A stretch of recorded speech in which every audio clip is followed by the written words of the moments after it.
Capítulo 11.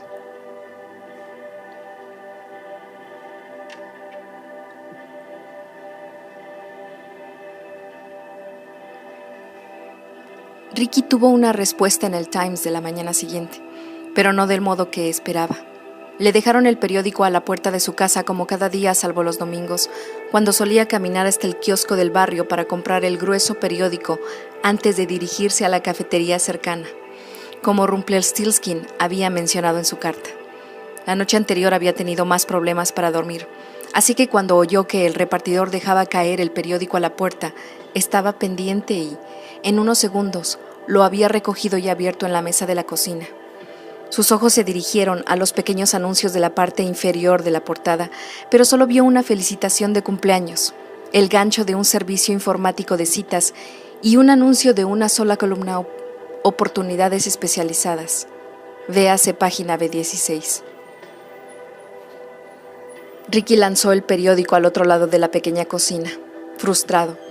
Al chocar contra la pared, hizo el ruido de un pájaro que intentara volar con una ala rota.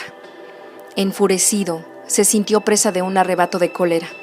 Había esperado un poema o alguna respuesta enigmática y burlona en la parte inferior de la primera plana, del mismo modo que él había formulado la pregunta. Ningún poema, ninguna respuesta, gruñó para sí. ¿Cómo esperas que lo consiga antes de tu maldita fecha límite si no contestas de modo oportuno? Increpó a alguien que no estaba físicamente presente, pero que ocupaba todos sus pensamientos. Notó que le temblaban las manos y se preparó un café. La infusión no sirvió demasiado para tranquilizarlo. Intentó relajarse con unos ejercicios de respiración profunda, pero solo le redujeron el ritmo cardíaco. La rabia le invadía el cuerpo como si fuera capaz de alcanzar hasta el último órgano y oprimirlo. Tenía la cabeza a punto de estallar y se sentía atrapado dentro del apartamento que antes consideraba su hogar.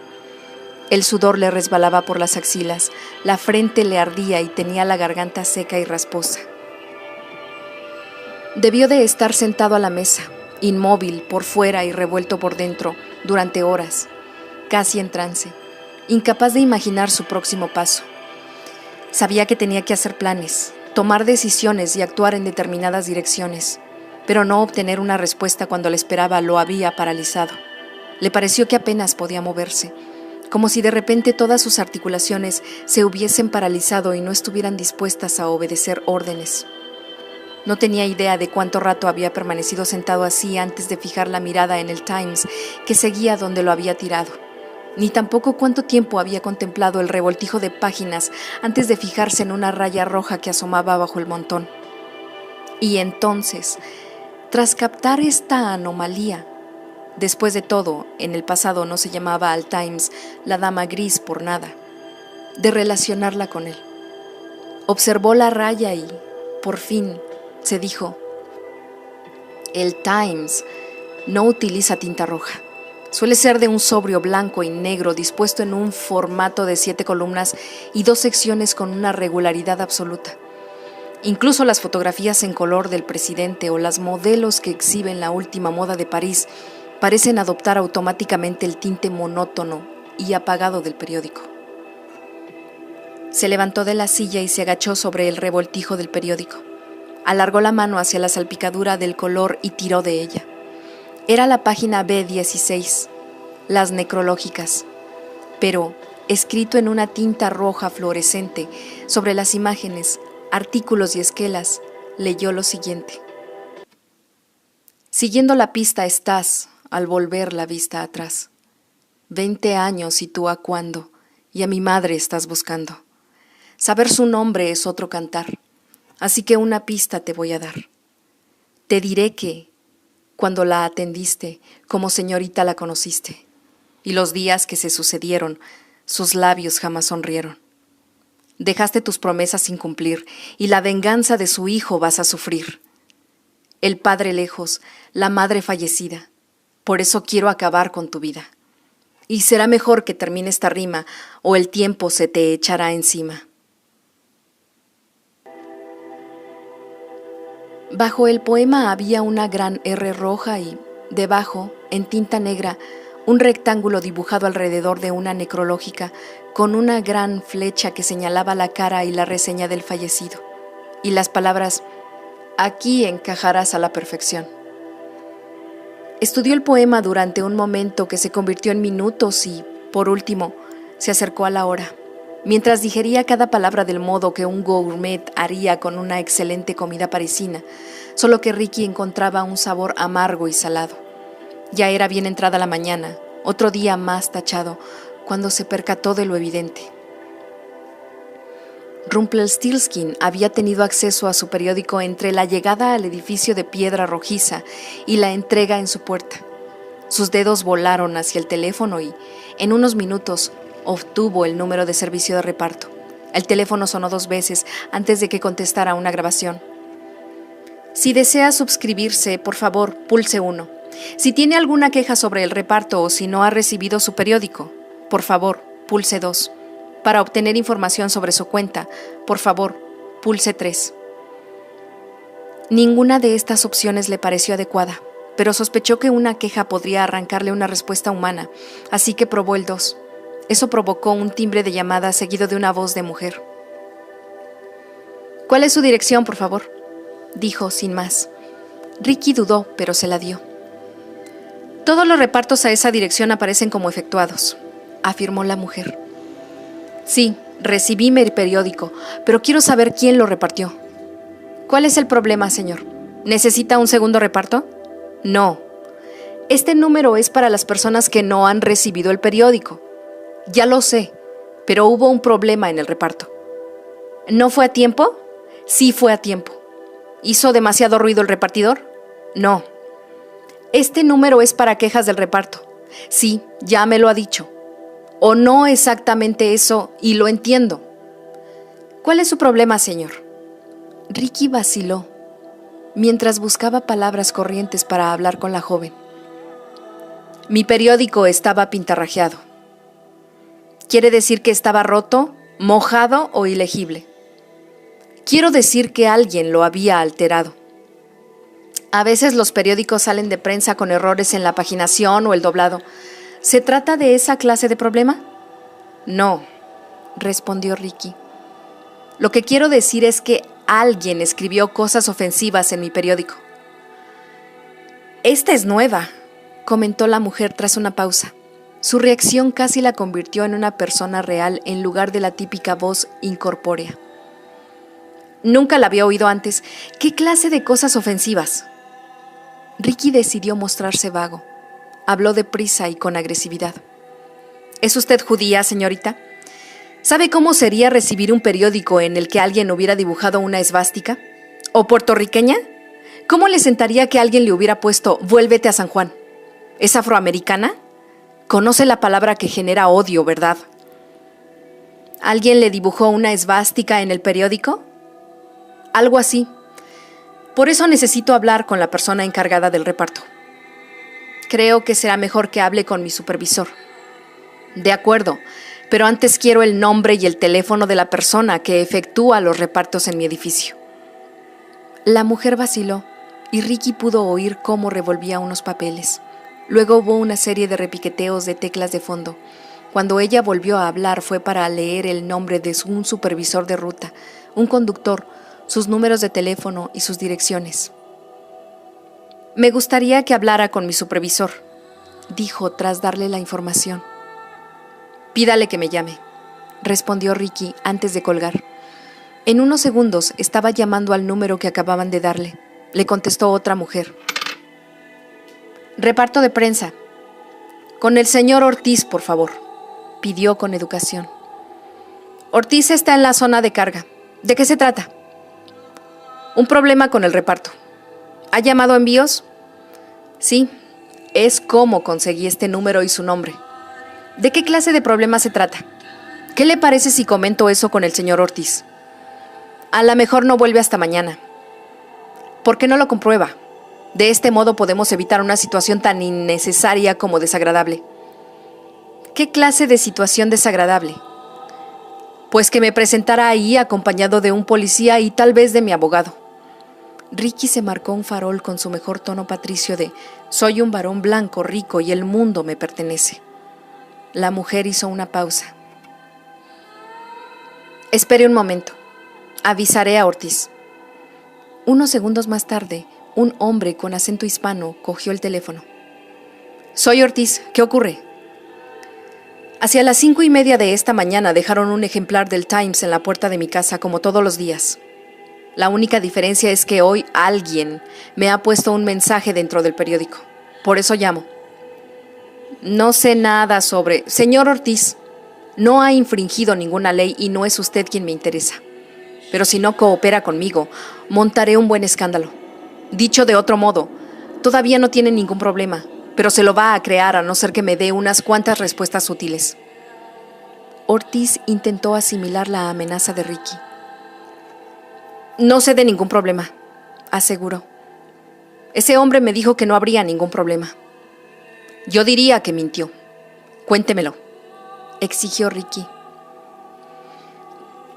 Enfilamos la calle donde mi sobrino Carlos y yo tenemos repartos en 6 edificios. Esa es nuestra ruta. Había una limusina negra aparcada en la mitad de la calle con el motor en marcha, esperándonos. Un hombre bajó y nos dijo que necesitaba un periódico de ese edificio. Le pregunté por qué.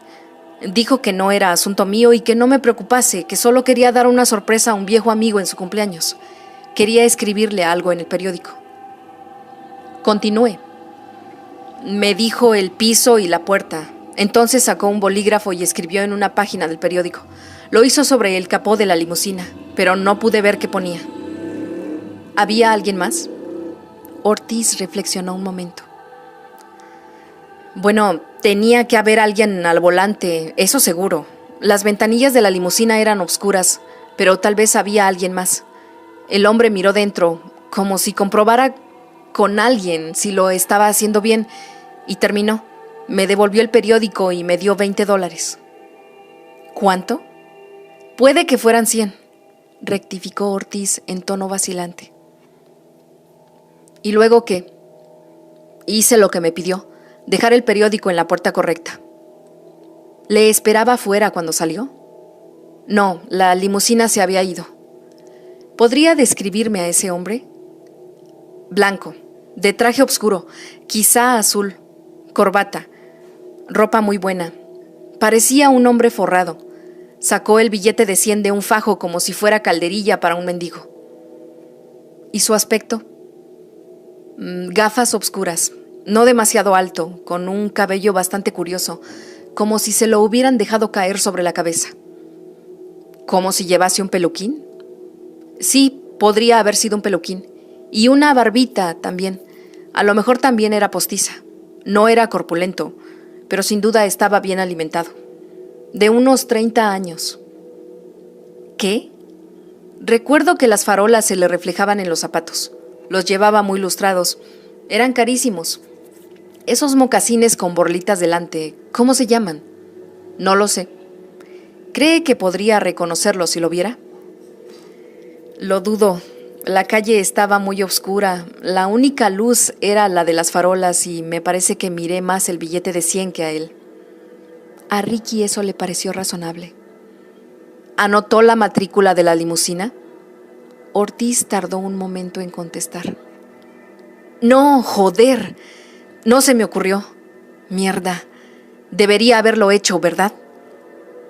Sí, dijo Ricky, pero sabía que no era necesario porque ya conocía al hombre que había estado esa mañana en la calle esperando la furgoneta de reparto.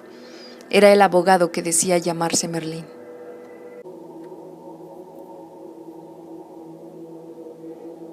A media mañana recibió una llamada telefónica del director del First Cape Bank, el hombre que guardaba el efectivo que le quedaba en un cheque bancario a su nombre. El directivo del banco parecía nervioso y alterado. Mientras hablaba, Ricky intentó recordar su cara, pero no pudo, aunque estaba seguro de que lo había visto en persona alguna vez. Dr. Starks, soy Michael Thompson, del banco. Hablamos el otro día. Sí, me está guardando un dinero, ¿verdad? Lo tengo bajo llave en el cajón de mi escritorio. No le llamo por eso. Ha habido un movimiento inusual en su cuenta. ¿Qué clase de movimiento inusual? Bueno, no me gusta especular. pero parece que han intentado acceder a su cuenta sin autorización. ¿De qué modo? Bueno, como sabe, estos últimos años hemos incorporado la banca electrónica como todo el mundo, pero como somos una entidad pequeña y localizada, bien, nos gusta considerarnos anticuados en muchos sentidos. Ricky sabía que esas palabras eran el eslogan publicitario del banco. También sabía que el Consejo de Administración del banco acogería con entusiasmo cualquier absorción por parte de uno de los megabancos el día en que le llegara alguna oferta lo bastante jugosa. Sí, ese ha sido siempre uno de los mayores atractivos que ofrecen a los clientes. Gracias. Nos gusta pensar que ofrecemos un servicio personalizado. Pero, ¿qué hay de ese acceso sin autorización? Poco después de haber cerrado la cuenta de acuerdo con sus instrucciones, alguien quiso efectuar cambios en ella a través de nuestros servicios de banca electrónica. Nos enteramos de estos intentos porque un individuo llamó después de que el acceso le fue denegado. ¿Llamaron? Alguien que afirmó ser usted. ¿Qué dijo? Era para quejarse, pero en cuanto oyó que la cuenta estaba cerrada, colgó. Fue todo muy misterioso y algo desconcertante, porque nuestros registros informáticos indican que conocía su contraseña. ¿Se la ha proporcionado a alguien? No, dijo Ricky, pero por un momento se sintió idiota. Su contraseña era 37383, el equivalente en cifras a las letras que componían la palabra Freud, y era tan obvio que casi se sonrojó. Usar la fecha de su cumpleaños podría haber sido peor, pero lo dudaba. Bueno, supongo que hizo bien en cerrar la cuenta. Ricky reflexionó por un instante antes de preguntar. ¿Tiene alguna forma de rastrear el número de teléfono o el ordenador que se usó para intentar acceder a mi cuenta? El hombre vaciló. Pues sí, pero la mayoría de los ladrones electrónicos saben burlar a los investigadores. Usan ordenadores robados, códigos de teléfonos ilegales y ese tipo de cosas para ocultar su identidad. A veces el FBI tiene éxito, pero disponen del sistema de seguridad informático más sofisticado del mundo. Nuestro sistema local es bastante menos efectivo y no se produjo ningún robo, de modo que la responsabilidad penal es limitada. La ley nos exige que informemos del intento a las autoridades bancarias, pero se tratará solo de una entrada más en lo que, lamentablemente, es un archivo creciente. De todos modos, pediré que se ejecute ese programa para usted, aunque no creo que nos lleve a ninguna parte. Los ladrones de banca electrónica son muy listos. Solemos acabar en un callejón sin salida. ¿Podría intentarlo y decirme cómo ha ido, por favor? Enseguida. Tengo algunas limitaciones de tiempo. Lo probaremos y le llamaremos, contestó el hombre antes de colgar. Ricky se reclinó en la silla y se permitió la fantasía de que el banco le daría un nombre y un número de teléfono y que así descubriría la identidad de su torturador. Luego sacudió la cabeza, porque no se imaginaba que Rumpelstiltskin, tan meticuloso y precavido en todo, cometiera un error tan simple. Era más probable que hubiese accedido a esa cuenta y hecho la llamada posterior con la precisa intención de proporcionar a Ricky un camino a seguir. Esa idea le preocupó. Aún así, a medida que el día empezó a escaparse de las manos, Ricky se percató de que sabía mucho más sobre el hombre que lo acechaba. La pista de Rumpelstiltskin en el poema había sido curiosamente generosa, en especial para alguien que había insistido al principio en que sus preguntas pudieran contestarse con un sí o un no. La respuesta había acortado mucho la distancia que le separaba del hombre del nombre. 20 años atrás, los situaban en un periodo entre 1978 y 1983. Y su paciente era una mujer soltera, lo que descartaba a bastante gente. Ahora tenía una base para trabajar. Se dijo que solo necesitaba reconstruir 5 años de terapias, examinar todas las pacientes femeninas de ese periodo. En algún lugar estaría la mujer que poseía la combinación adecuada de neurosis y trastornos que habría sido dirigida después al niño. Encuentra la psicosis en flor, pensó. Siguiendo su formación y su costumbre, se sentó e intentó aislarse para recordar. ¿Quién era yo hace 20 años? Se preguntó. ¿A quién trataba? El psicoanálisis tiene un principio que está en la base de toda terapia. Todo el mundo lo recuerda todo. Puede que no se recuerde con precisión fotográfica, que las percepciones y las reacciones estén enturbiadas o sesgadas por todo tipo de fuerzas emocionales, que los hechos recordados con claridad sean en realidad turbios, pero cuando por fin se revisa, todo el mundo lo recuerda todo. Las heridas y los temores pueden acechar escondidos bajo capas de estrés, pero están ahí y pueden encontrarse, por muy potentes que sean las energías psicológicas de la negación.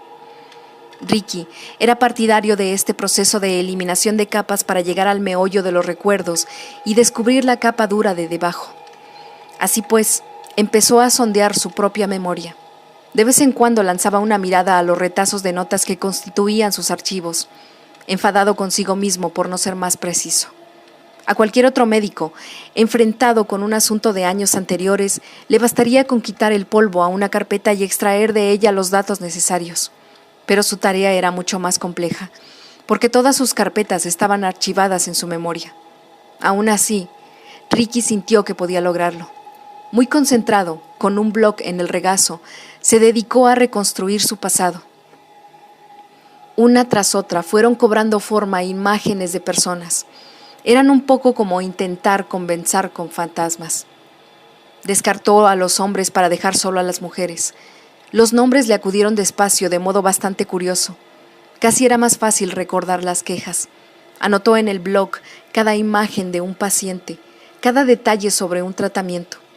Todavía era disperso, inconexo, ineficiente y poco coherente, pero se dijo que estaba avanzando. Cuando alzó los ojos, la consulta se había llenado de sombras. El día había pasado mientras él estaba absorto. En las hojas que tenía delante había plasmado 12 recuerdos distintos del periodo en cuestión. En esa época, 18 mujeres como mínimo habían hecho algún tipo de terapia con él. Era una cifra manejable, pero le preocupaba que hubiera otras que era incapaz de recordar. Del grupo que recordaba, solo tenía el nombre de la mitad, y se trataba de pacientes de mucho tiempo. Tenía la inquietante sensación de que la madre de Rumpelstiltskin era una mujer a la que solo había visto brevemente. La memoria y los recuerdos eran como las amantes de Ricky. Ahora le parecían esquivas y veleidosas. Al levantarse de la silla, tenía las rodillas y los hombros entumecidos. Se estiró despacio, se agachó y se frotó la recalcitrante rodilla como si pudiera vigorizarla. Se dio cuenta de que no había probado bocado en todo el día y, de repente, se sintió hambriento. No tenía demasiadas cosas para preparar en la cocina y se volvió para mirar por la ventana la noche que caía sobre la ciudad, a sabiendas de que tendría que salir a comprar algo. La idea de salir de casa casi apagó su hambre y le secó la garganta. Era una reacción curiosa. Había tenido tan pocos miedos en la vida, tan pocas dudas. Ahora, el mero hecho de salir de casa le hacía vacilar. Pero se armó de valor y decidió dirigirse 2 manzanas al sur, a un bar donde podría tomar un bocadillo. No sabía si le estarían vigilando, pero decidió ignorar la sensación y continuar. Y se recordó que había hecho progresos. El calor de la calle pareció abofetearle, como si hubiera encendido una estufa de gas en su cara. Caminó las 2 manzanas como un soldado, con la mirada al frente. El local estaba a mitad de la manzana, con media docena de mesitas fuera en verano y un interior estrecho y mal iluminado. Una barra situada en un lado y otras 10 mesas apiñadas en el resto del espacio. Había una mezcla de adornos en las paredes que iban desde recuerdos deportivos hasta pósters de Broadway, fotografías de actores y actrices y algún que otro político. Era como si el local no hubiese logrado forrarse del todo una identidad como punto de reunión de un grupo concreto y, por ello, procurara satisfacer a una clientela diversa creando un batiburrillo en su interior. Pero la cocina, como en muchos sitios parecidos de Manhattan, preparaba una hamburguesa y un bocadillo de carne con queso más que aceptables y de vez en cuando incluía algún plato de pasta en el menú, todo a precios bastante económicos, algo en lo que Ricky no pensó hasta entrar por la puerta. Ya no tenía ninguna tarjeta de crédito disponible y su efectivo era escaso. Tomó nota mentalmente de que debía empezar a llevar cheques de viaje encima. El interior del local estaba en penumbra, y parpadeó para que sus ojos se habituasen a la luz mortecina. Había unas cuantas personas en el bar y una mesa o dos vacías. Una camarera de mediana edad lo vio vacilar. ¿Quieres cenar, cariño?, le preguntó con una familiaridad que parecía fuera de lugar en un bar que favorecía el anonimato.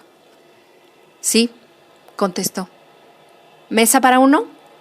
Su tono indicaba que sabía que iba solo y que comía solo todas las noches, pero que alguna cortesía anticuada, fuera de lugar en la gran ciudad, le exigía hacer esa pregunta.